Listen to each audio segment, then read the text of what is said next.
Agama Kristen mengatakan bahwa Yesus mengorbankan dirinya sendiri dan mati untuk dosa-dosa manusia. Mengapa kepercayaan ini salah? Kamu mengatakan bahwa Alkitab dan Taurat telah diubah. Pernyataan ini tidaklah sederhana bagi umat Kristen. Bisakah kamu membuktikannya?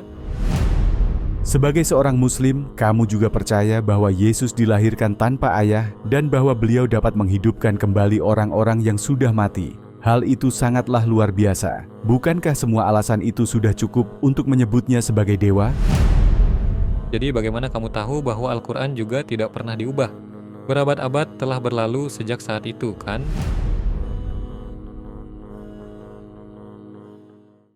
Assalamualaikum saudara Muhammad Hijab. Terima kasih telah menerima undangan kami. Pada konsep pemeriksaan silang hari ini, kami akan menanyakan beberapa pertanyaan yang sering ditanyakan tentang agama Kristen. Tentu saja kami bukan orang Kristen, tapi kami mengajukan pertanyaan-pertanyaan sulit sehingga kebenaran dapat terungkap. Tapi hati-hati, ini bukanlah Speaker's Corner. Kami mengajukan pertanyaan yang lebih serius dan sulit. Jika kamu siap, mari kita mulai. Ya, aku siap. Orang Kristen percaya bahwa Yesus adalah Tuhan, tapi Islam mempercayainya sebagai seorang nabi. Apakah Yesus benar-benar disebut dalam Alkitab sebagai Tuhan, atau beliau digambarkan seperti yang dikatakan oleh Islam tentangnya? Kami tidak percaya bahwa Alkitab itu berotoritas. Kami percaya bahwa masih ada sisa-sisa kebenaran di dalamnya, tetapi telah dirusak dan diubah. Kami tidak percaya bahwa Alkitab yang ada saat ini adalah sesuatu yang memiliki otoritas dari perspektif tersebut. Dan itu bisa dilihat oleh otoritas ilmiah yang berbeda dengan membandingkan dan mempertentangkan Injil-Injil yang berbeda. Injil Yohanes misalnya, tampaknya memiliki kristologi yang lebih tinggi daripada Injil lainnya. Ada beberapa indikasi dari para penulis Injil yang lain bahwa Yesus adalah Tuhan. Tetapi Yesus sendiri tidak mengatakan hal itu sama sekali pada kenyataannya dalam Injil. Namun bagaimanapun juga, kami tidak terlalu peduli. Bahkan jika beliau datang dan berkata dalam Injil bahwa beliau adalah Tuhan. Karena kita tidak percaya pada keaslian dokumen itu.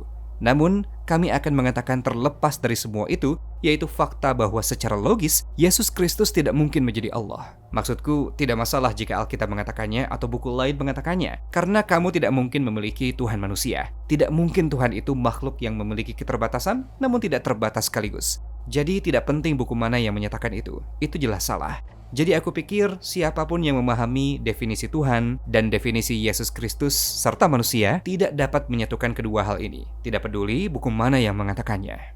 Jika Yesus tidak menyebut dirinya dewa seperti yang kamu katakan, lalu bagaimana kepercayaan ini bisa muncul? Bagaimana mereka bisa mengubah seorang nabi menjadi Tuhan? Ada motivasi yang jelas dari awal. Kekaisaran Romawi, ketika kamu tahu Kristen menjadi agama di Kekaisaran Romawi pada tahun tersebut, katakanlah tahun 313 ada Konstantinus yang sebenarnya membuat mereka percaya pada agama Kristen. Dan setelah itu ia menyebarkan agama Kristen. Dan orang-orang lain, para penguasa lain menyebarkan agama Kristen, seperti Theodosius II dan yang lainnya. Kamu dapat melihat dengan jelas perkembangan sejarah dan bagaimana misalnya kepercayaan orang-orang kafir dan kepercayaan politeistik dan panteistik bangsa Romawi dari mitologi Yunani menggabungkan diri mereka ke dalam kerangka kerja Kristen. Dan ada motivasi politik untuk itu, yang mana Konstantinus dan yang lainnya ingin membuat agama Kristen menjadi agama yang lebih cocok untuk orang-orang ini. Jadi bagaimana mungkin, kamu tahu, Yesus menjadi setara dan kekal sebagai Tuhan di dalam diri seseorang? Dan bagaimana mungkin Roh Kudus memiliki status yang sama? Kamu dapat melihat perkembangan sejarah yang jelas terkait apa yang disebut dengan subordinasiisme, sampai kamu memiliki 3 Tuhan yang setara dan kekal bersama pada pergantian abad keempat. Lalu, bagaimana hal itu bisa terjadi? Ya, bisa jadi ketika kamu memiliki otoritas politik yang kuat di Kekaisaran Romawi, motivasi politik dan sosiologis yang jelas, kemudian ketika kamu menggabungkan faktor-faktor tersebut dengan bukti-bukti yang kita miliki dari bahan sumber primer, cukup jelas bagaimana hal itu bisa terjadi. Agama Kristen mengatakan bahwa Yesus mengorbankan dirinya dan mati untuk dosa-dosa umat manusia. Mengapa kepercayaan ini salah? Keyakinan ini salah karena berbagai alasan dengan alasan yang sangat mendasar dan logis. Jika kamu berpikir tentang kepercayaan Kristen, pada dasarnya mereka memberitahu kita, kamu dilahirkan di dalam dosa, dosa asal. Karena Adam memakan buah dari pohon itu. Jadi kamu dilahirkan dalam dosa karena Adam memakan buah dari pohon itu. Kemudian dosa itu dihapuskan darimu karena Yesus telah mati di kayu salib. Jadi seperti kamu diberi dosa dan dosa itu dihapuskan darimu dari 2 orang. Dan kamu diharuskan percaya pada cerita ini. Sekarang menurutku itu adalah sebuah penghinaan terhadap tanggung jawab individu. Karena Islam tidak mengajarkannya dengan cara seperti ini. Islam mengajarkan bahwa kamu bertanggung jawab atas tindakanmu sendiri. Apa yang dikatakan oleh agama Kristen kepadamu adalah bahwa kamu memiliki dosa yang bukan atas tindakanmu sendiri, dan dosa tersebut dihapuskan bukan karena perbuatanmu sendiri. Jadi menurut kami ini tidak masuk akal. Dan bagaimana mungkin Tuhan mati di kayu salib? Ini tidak masuk akal. Apa artinya Tuhan mati di kayu salib? Jadi semua proposisi ini tidak peduli seberapa banyak yang ingin dikatakan. Penjelasan secara historis dan penjelasan itu dapat dibuktikan, serta ada kesaksiannya, dan apapun itu argumen-argumen lainnya, terus terang saja. Bahkan jika itu terjadi, semua itu masih tidak koheren secara logika. Jadi tidak bisa diterima, terus terang saja. Sebagai seorang Muslim, kamu juga percaya bahwa Yesus dilahirkan tanpa ayah dan bahwa beliau menghidupkan kembali orang-orang yang sudah mati. Ini adalah hal-hal yang sangat luar biasa. Bukankah semua alasan itu sudah cukup untuk menyebutnya sebagai dewa? Bagaimanapun juga, Allah yang memberi hidup dan mencabut nyawa. Maksudku, Allah menjawab pertanyaan itu secara langsung dalam surah ketiga ayat 59 dalam Al-Quran. Inna mathala Isa indallahi kamathali Adam khalaqahu min turabin thumma qala lahu kun fayakun. Sesungguhnya perumpamaan penciptaan Isa bagi Allah seperti penciptaan Adam. Dia menciptakannya dari tanah, kemudian dia berkata kepadanya jadilah, maka jadilah ia. Karena argumennya seperti itu, jika kamu mengatakan bahwa Yesus adalah Tuhan atau anak Allah karena ia tidak memiliki ibu, maksudku ayah, maka pastilah Adam adalah Tuhan yang lebih besar karena dia tidak memiliki ibu dan ayah. Jadi jika itu argumennya, maka argumen tersebut salah karena dasar ini. Tapi dia menghidupkan kembali orang-orang itu. Dia menyembuhkan orang buta. Semua itu tentu saja dengan izin Allah. Allah berfirman, bi'idznillah. Dan orang dapat membantahnya, terus terang saja. Membelah laut seperti yang dilakukan Musa lebih mengesankan dalam banyak hal daripada menyembuhkan orang buta. Karena sejujurnya, membelah laut semua orang bisa membuktikannya. Menyembuhkan orang buta, mungkin ada tingkat konspirasi yang bisa jadi seperti misalnya yang kita lihat sekarang di banyak negara Afrika. Seseorang bisa berkata, berpura-puralah buta, dan kemudian aku akan menyembuhkanmu.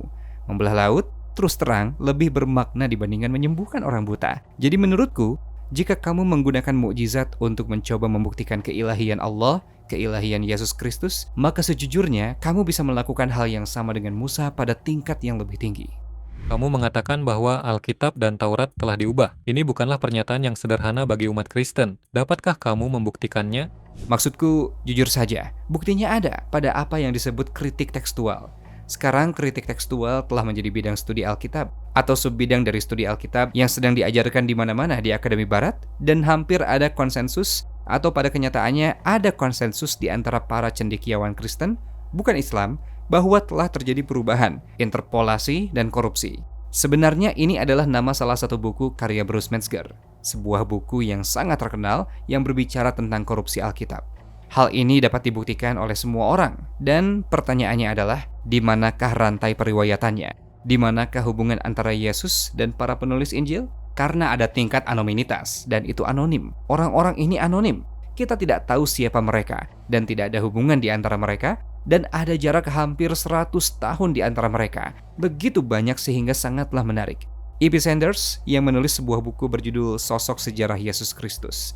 Ia mengatakan bahwa jika kamu menghapus Injil dan kamu menghapus bukti-bukti Kristen, kamu hampir tidak memiliki bukti tentang keberadaan Yesus Kristus. Jadi, kamu memiliki bukti yang kurang tentang keberadaan Yesus, kecuali apa yang dikatakan oleh Tacitus dan Josephus. Dan Josephus sendiri yang adalah seorang filsuf Yahudi atau sejarawan Yahudi dituduh atau interpolasi dari karya-karyanya dituduh dimasukkan ke sana. Intinya adalah, terus terang saja, kita memiliki bukti-bukti yang lemah tentang kekristenan dan mekanisme pelestarian kekristenan telah gagal dan tidak diragukan lagi, menurut kesepakatan semua cendekiawan.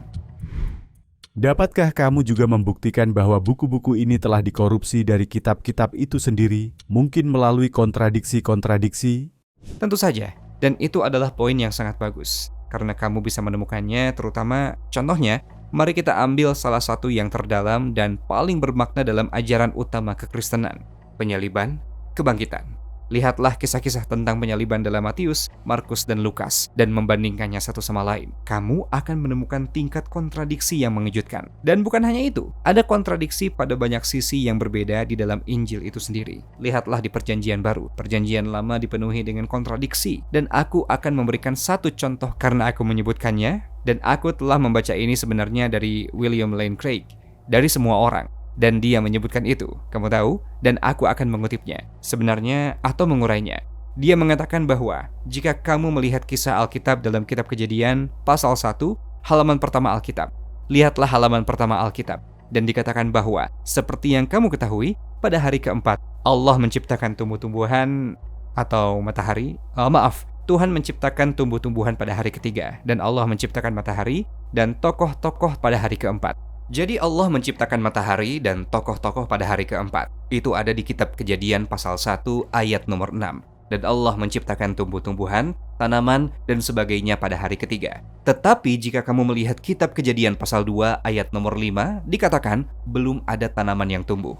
Tetapi kita sudah menemukannya di kitab Kejadian pasal 1 ayat nomor 6 bahwa tanaman-tanaman itu sudah ada di sana. Jadi ini adalah sebuah kontradiksi jika kamu membalik halaman Alkitab. Sedemikian rupa, sehingga William Lane Craig mengatakan tentang hal ini bahwa seolah-olah penulis Alkitab tidak peduli jika ada kontradiksi di sana. Itu sangat memalukan, bahwa bahkan salah satu yang terkenal, pengkhotbah dan cendekiawan agama Kristen abad ke-21, harus mengakui ada kontradiksi. Dan dia berkata seolah-olah dia tidak peduli. Origen dari Alexandria yang menulis tentang prinsip-prinsip pertama, salah satu bapak gereja ekumenis terbesar, orang yang berpendidikan seperti apa yang akan percaya pada hal semacam ini. Dan ini adalah salah satu cendekiawan terbesar mereka pada masa-masa awal kekristenan. Jadi, kontradiksi-kontradiksi ada di dalam Alkitab, Perjanjian Lama dan Perjanjian Baru, di tempat lain, dan itu sangat mudah dilihat. Tidakkah mereka juga melihat kontradiksi-kontradiksi ini? Mengapa mereka tetap mempercayainya? Mereka melihat kontradiksi-kontradiksi itu, dan aku pikir cara mereka mencoba dan menyiasatinya saat ini dengan cara merohani teks. Jadi mereka bilang itu semua metafora karena mereka tidak bisa hidup dengan kontradiksi-kontradiksi ini lagi. Mereka tidak dapat menanggungnya. Jadi mereka hanya bisa mengatakan, ini hanya bahasa metafora, kamu seorang literalis. Kamu tahu? Dan tentu saja, jika kamu melihat masa-masa awal kekristenan, terlepas dari adanya mazhab Alexandria, di mana kamu memiliki origin dari Alexandria telah disebutkan. Seperti Philo, guru Yahudinya, kamu tidak akan menemukan kepercayaan semacam ini di antara sekolah-sekolah di Antioquia dan tempat-tempat lain dalam kekristenan mula-mula. Ketika mereka menulis tentang homili dan tafsiran atau tafsiran-tafsiran Alkitab mereka tidak menerimanya seperti itu. Bahkan Agustinus yang menulis sebuah buku berjudul Melawan Penafsiran Harfiah atas kitab Kejadian, ia tidak memiliki penafsiran metafora, cara yang mereka inginkan terkait ayat-ayat ini. Beberapa ayat misalnya Origen dari Alexandria, ia bahkan memetaforakan ayat-ayat berkaitan dengan perang dan pembunuhan karena dia merasa hal itu sangat menjijikan sehingga dia harus memetaforakannya, kamu tahu? Dan seseorang seperti bernama Hansen, dia membantah Origen dalam beberapa karya. Tapi poinnya adalah bahwa cara mereka menyiasatinya adalah dengan mengatakan itu adalah metafora. Kamu mengatakan bahwa Alkitab dan Taurat pada mulanya diturunkan oleh Allah dan kemudian kamu mengklaim bahwa mereka telah diubah. Mengapa Allah mengizinkan hal ini? Alasan mengapa Allah mengizinkan hal ini adalah karena wahyu-wahyu khusus ini dikirim untuk orang-orang tertentu dan waktu tertentu. Kami tidak percaya bahwa Taurat diutus untuk seluruh umat manusia. Demikian juga, kita tidak percaya bahwa Injil yang pada mulanya dikirimkan kepada Yesus Kristus dimaksudkan untuk semua orang di segala zaman.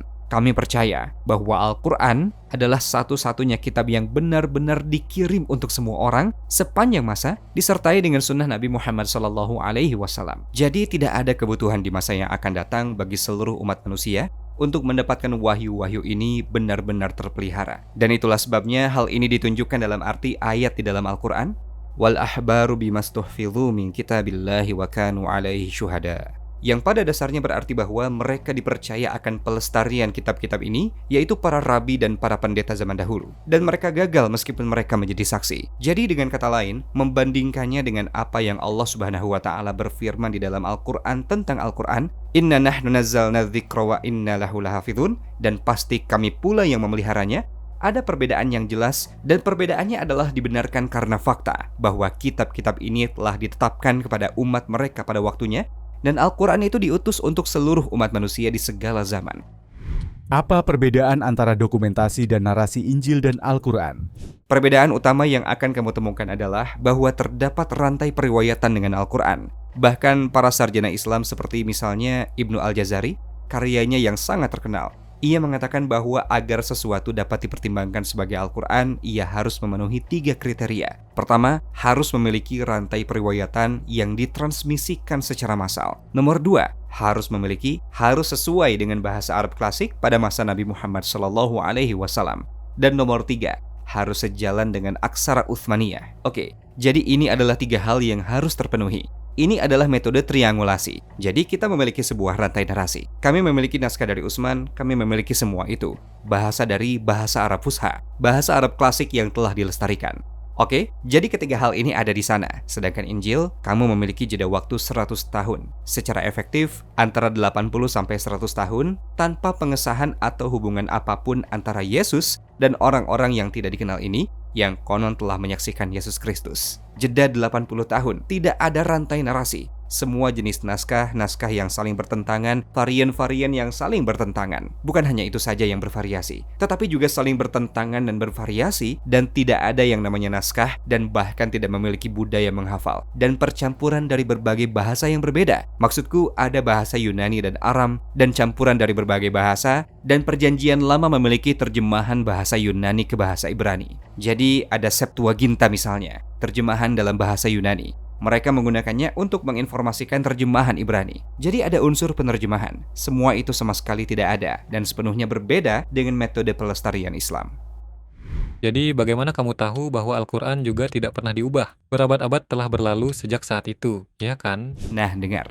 Maksudku, coba kamu pikirkan. Kita memiliki rantai narasi, oke? Kembali kepada Nabi Muhammad SAW. Jadi, sebagai sebuah fakta, dan buku-buku seperti buku Ibnu Al-Jazari memberi kita nama-nama orang yang benar-benar menyebarkan informasi ini satu demi satu kembali kepada Nabi Muhammad SAW. Jadi itu adalah sesuatu yang dimiliki oleh umat Islam yang tidak ada dalam agama Yahudi dan Kristen. Tidak diragukan lagi. Rantai narasi yang menghubungkan Al-Quran orang-orang zaman sekarang dengan Nabi Muhammad SAW secara langsung. Ini adalah hal yang utama.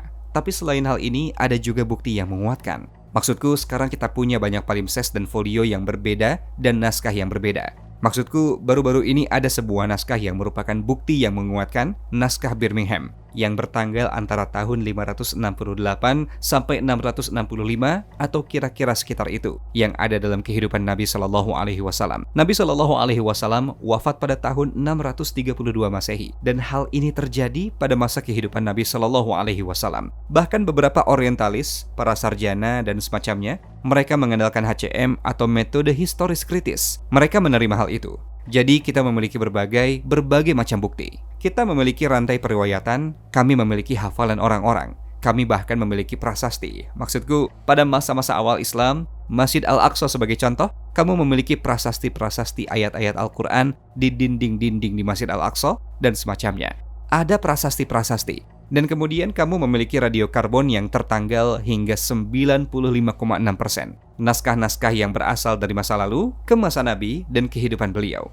Jadi, jika semua itu digabungkan, maksudku, aku pikir ini benar-benar sulit bagi seseorang untuk menyatakan adanya permasalahan kurangnya pelestarian. Kamu bisa mencoba dan menyatakan adanya beberapa hal yang telah diubah dan hal-hal seperti itu.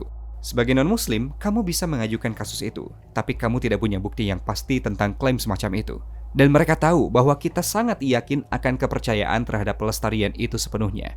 Mereka tahu itu, sedangkan tidak ada hal semacam ini dalam aspek Alkitab sama sekali, baik dari penganutnya dan yang bukan. Jadi aku pikir mereka tahu bahwa pelestarian Al-Quran tidak bisa dibandingkan dengan pelestarian Taurat yang baru dikodifikasikan 300 tahun setelah Yesus.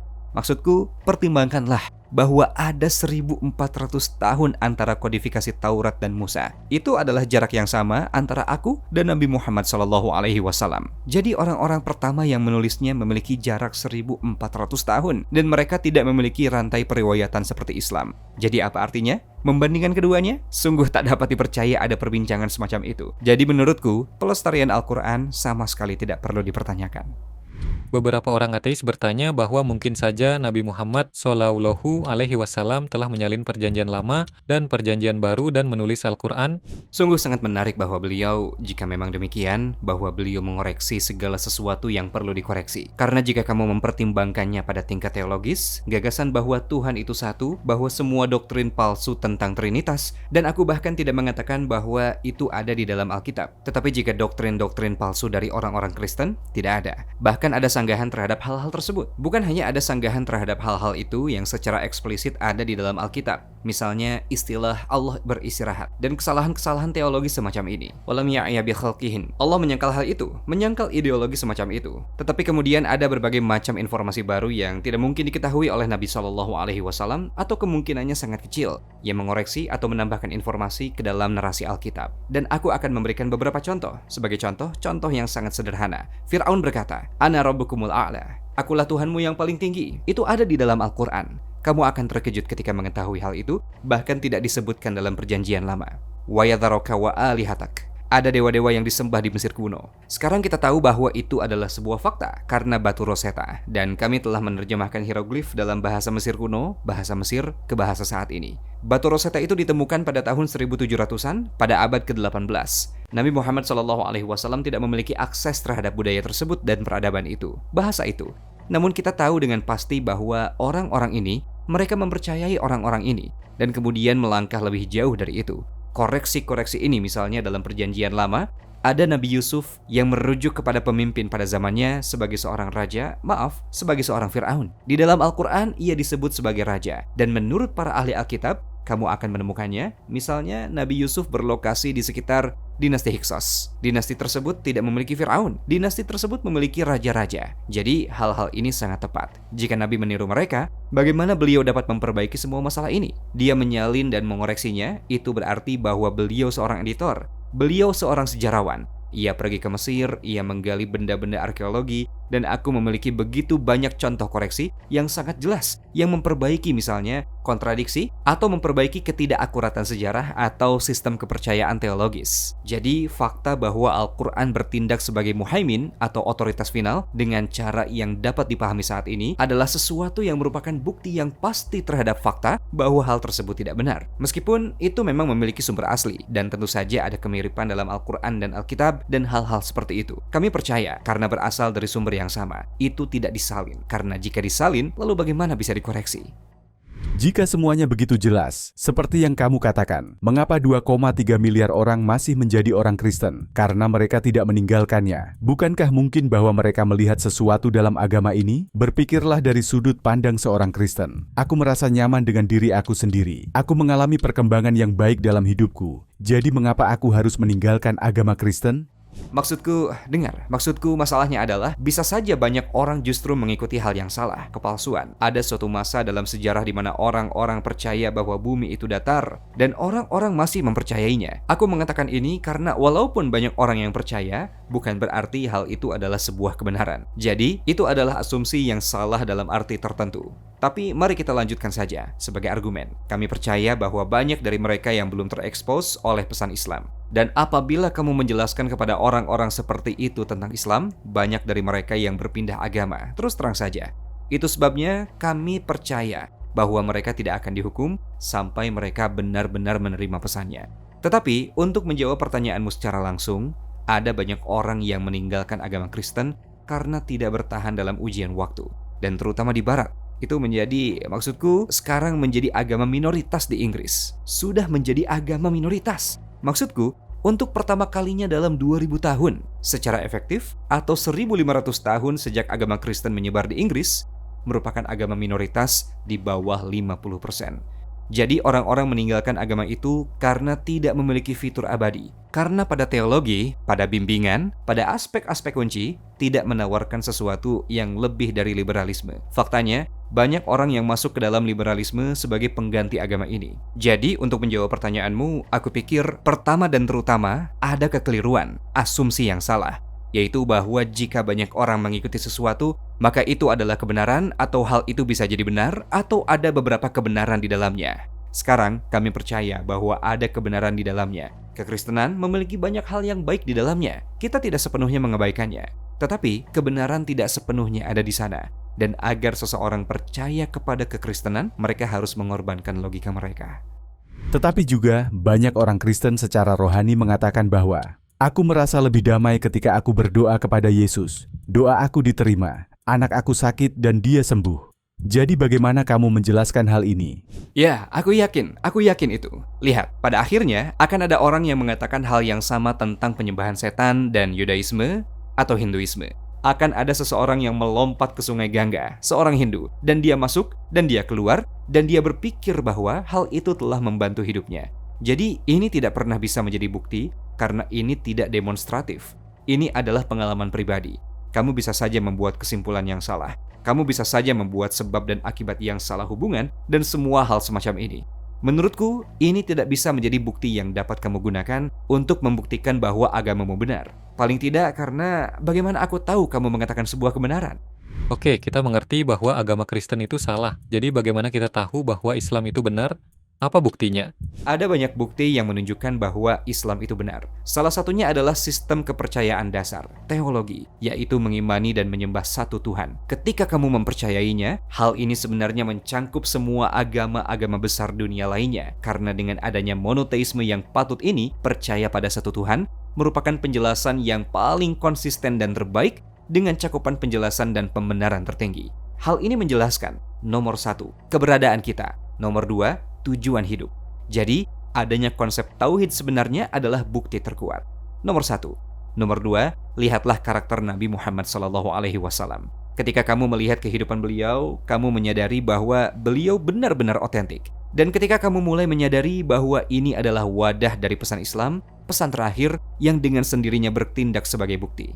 Tetapi kemudian kamu memiliki begitu banyak hal yang berbeda. Kami berbicara tentang pelestarian, tidak adanya kontradiksi, tantangan yang tidak dapat ditiru bahwa ada tantangan dari Islam kepada orang lain untuk membuat sesuatu yang serupa, yang merupakan tes pemalsuan secara efektif yang disediakan Islam. Dan kemudian kamu memiliki ramalan-ramalan tentang Islam, hal-hal yang kami klaim, dan tentu saja kita tidak bisa membahas ini dalam waktu singkat, bahwa telah diramalkan di masa depan, seperti misalnya keadaan ekonomi di masa depan, seperti apa bentuk infrastruktur nantinya di masa depan, dan seterusnya, bahwa tidak ada agama lain atau klaim akan Nabi dalam sejarah dunia yang benar-benar tepat. Begitu juga dengan frekuensi dan kecanggihannya. Kemudian juga aspek sejarah, semacam yang baru saja disebutkan di pertanyaan yang lain, di mana kita berbicara tentang bagaimana sejarah digambarkan dengan cara yang konsisten, dengan bagaimana para sejarawan menemukan sejarah baru yang sebenarnya tidak dikatakan oleh Nabi SAW memiliki akses dengan cara seperti itu. Dan kemudian ada juga, misalnya, cara di mana Islam membahas tentang fenomena alam dengan cara yang dapat dipahami dari orang-orang di masa lalu dan juga orang-orang di masa kini